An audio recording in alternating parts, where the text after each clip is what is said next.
Shalom, damai sejahtera bagi kita semua dan berjumpa lagi dengan saya Romo Bayu OP dalam program kita, program Katekese Katolik. Sebuah program yang didesain bagi kita semua yang ingin mendalami iman kita, iman Katolik. Pada bulan ini adalah bulan September, dan bulan September dikenal juga sebagai bulan Kitab Suci Nasional. Kita akan membahas dan mematahkan 5 mitos orang Katolik dan kitab suci yang sering kita dengar. Pada episode ketiga dan episode pamungkas ini kita akan mencoba menjawab mitos terakhir. Mitos ini menyatakan bahwa orang Katolik atau gereja Katolik menambahkan 7 buku ke dalam kitab suci. Buku-buku yang dikenal sebagai Deuterokanonika. Buku-buku ini adalah Tobit, Yudit, 1 dan 2 Makabe, Baruk, Sirak, dan Kitab Kebijaksanaan. Dan juga tambahan-tambahan di buku Daniel dan Esther. Semuanya adalah bagian dari Perjanjian Lama. Di dalam kitab suci bahasa Indonesia, terjemahan baru, buku-buku Deuterokanonika diletakkan di bagian terpisah di antara Perjanjian Lama dan Perjanjian Baru. Menurut mitos, buku-buku ini tidak pernah menjadi bagian dari buku-buku Perjanjian Lama, tetapi gereja Katolik kemudian menambahkannya. Karena mitos ini, 7 buku ini kadang disebut sebagai apokrifa, atau buku yang tersembunyi, atau bahkan sebagai buku yang palsu. Sebelum kita maju dalam pembahasan kita perlu mengenal terlebih dahulu beberapa istilah seperti kata kanon yang menjadi akar kata dari kata protokanonika dan deuterokanonika. Kanon di dalam kitab suci adalah istilah teknis yang merujuk pada daftar buku-buku atau tulisan yang diakui sebagai bagian dari kitab suci. Karena tulisan-tulisan ini telah ditetapkan oleh gereja sebagai yang terilhami oleh Roh Kudus. Dasar biblisnya adalah pernyataan Santo Paulus. Segala tulisan yang diilhamkan Allah memang bermanfaat untuk mengajar, untuk menyatakan kesalahan, untuk memperbaiki kelakuan, dan untuk mendidik orang dalam kebenaran. 2 Timotius bab 3 ayat 16. Setelah perpisahan antara gereja Katolik dan Protestan pada abad ke-16, istilah protokanonika dan deuterokanonika mulai digunakan. Protokanonika berarti kanon yang pertama, dan jumlah bukunya adalah 66 buku. Dan deuterokanonika yang berarti kanon yang kedua dengan total jumlahnya adalah 73 buku. Pertanyaannya kemudian adalah apakah benar buku-buku Deuterokanonika ini hanyalah tambahan dari gereja Katolik ke dalam kanon orisinil Perjanjian Lama? Jika kita menelusuri sejarah, sebenarnya hal ini tidak benar. Pemisahan antara protokanonika dan deuterokanonika terjadi secara dramatis saat tokoh reformis Martin Luther memisahkan diri dari gereja Katolik dan mendirikan gereja yang berbeda. Saat dia mulai proses menerjemahkan kitab suci ke dalam bahasa Jerman, ada beberapa buku yang disisihkan karena tidak sesuai dengan teologi dari Martin Luther, seperti surat Santo Yakobus dan juga buku Wahyu. Di sisi lain, untuk Perjanjian Lama, ia menemukan bahwa kitab suci orang Yahudi pada abad ke-16 tidak mengandung 7 buku yang menjadi bagian dari kitab suci gereja Katolik. Martin Luther menuduh bahwa gereja Katolik menambahkan buku-buku yang seharusnya tidak ada di Perjanjian Lama, dan kemudian menyisihkan 7 buku tersebut dari daftar kitab suci yang diterjemahkannya.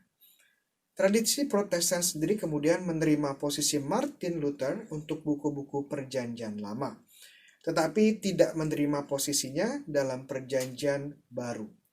Tradisi Protestan tetap menerima surat Yakobus dan buku Wahyu sebagai bagian dari Perjanjian Baru dan tetap memiliki 27 buku di Perjanjian Baru, sama seperti gereja Katolik. Sekarang kita kembali ke pertanyaan mendasar. Apakah ini berarti Gereja Katolik menambahkan 7 buku Deuterokanonika? Apakah kanon yang digunakan oleh orang Yahudi di abad ke-16 itu sama dengan yang digunakan pada abad pertama Masehi di zamannya Tuhan Yesus dan Gereja Perdana? Jika kita kembali ke zamannya Yesus dan para rasul, kanon Perjanjian Lama sendiri sebenarnya masih belum ditutup atau masih dalam proses pembentukan. Ada beberapa tradisi dominan yang berkembang pada zamannya Yesus. Yang pertama disebut sebagai tradisi Saduki. Kaum Saduki adalah kelompok minoritas di Palestina, tetapi sangat berpengaruh karena sebagian besar anggotanya berasal dari kaum bangsawan dan juga keluarga imam besar di Yerusalem. Tradisi Saduki hanya mengakui 5 kitab Musa, yakni Kejadian, Keluaran, Imamat, Bilangan, dan Ulangan, sebagai kanon kitab suci mereka, dan menolak kitab-kitab yang lain seperti kitab para nabi dan juga kitab sejarah.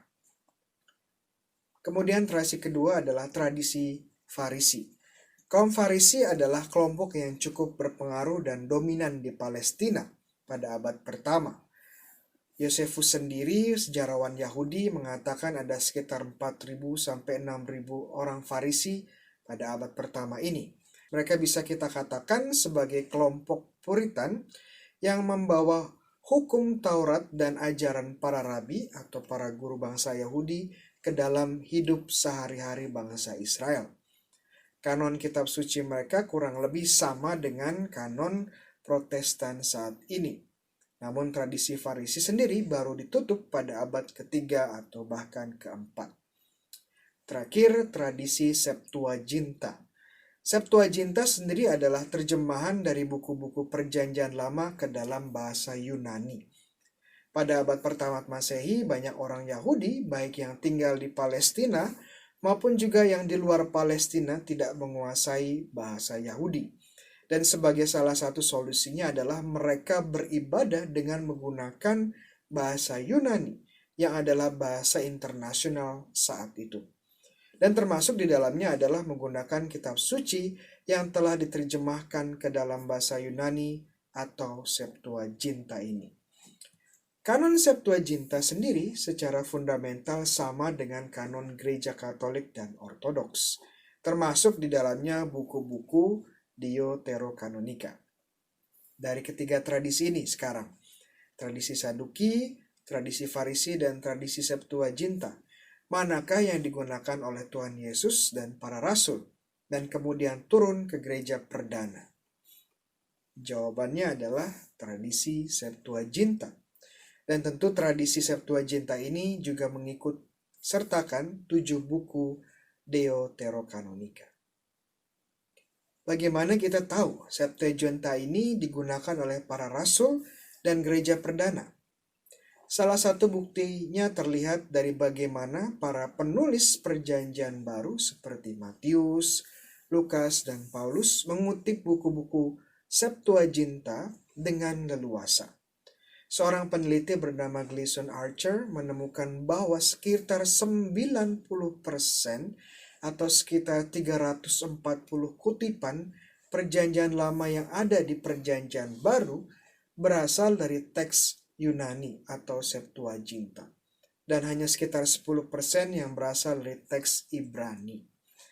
Hal yang lebih menarik adalah Yesus sendiri mengutip, walaupun tidak secara langsung, salah satu buku Deuterokanonika. Di saat Yesus mengajar doa Bapa kami, Yesus mengajak para muridnya berdoa, "Ampunilah kesalahan kami seperti kami pun mengampuni yang bersalah kepada kami." Matius 6:12. Kalimat ini diambil dari buku Putra Sirak, bab 28 ayat 2. Ampunilah kesalahan kepada sesama orang, niscaya dosa-dosamu pun akan dihapus juga jika engkau berdoa. Hal ini menunjukkan bahwa 7 buku yang disebut sebagai Deuterokanonika ini ternyata sejak awal diakui sebagai bagian dari kitab suci dan dari para rasul dan gereja perdana.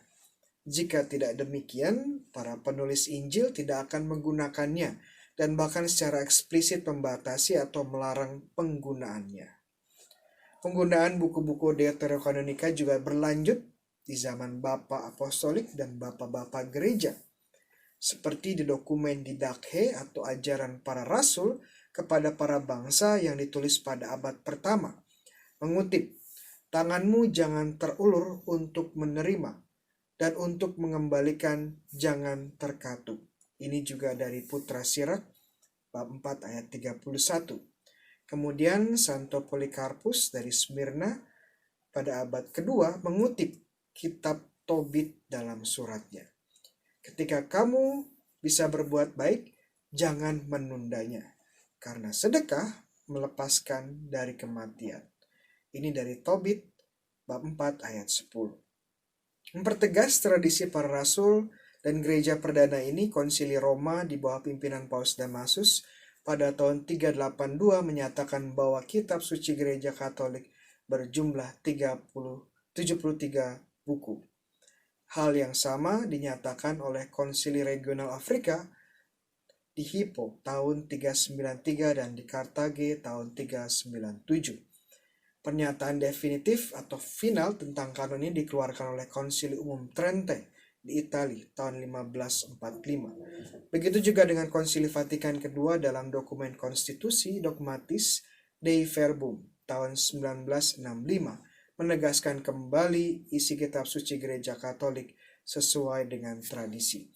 Dari sini kita bisa menyimpulkan bahwa gereja Katolik tidak pernah menambahkan buku-buku Deuterokanonika ke dalam kanon kitab suci asli, karena memang sejak awal para rasul dan para penulis perjanjian baru dan juga gereja perdana telah menggunakan buku-buku ini.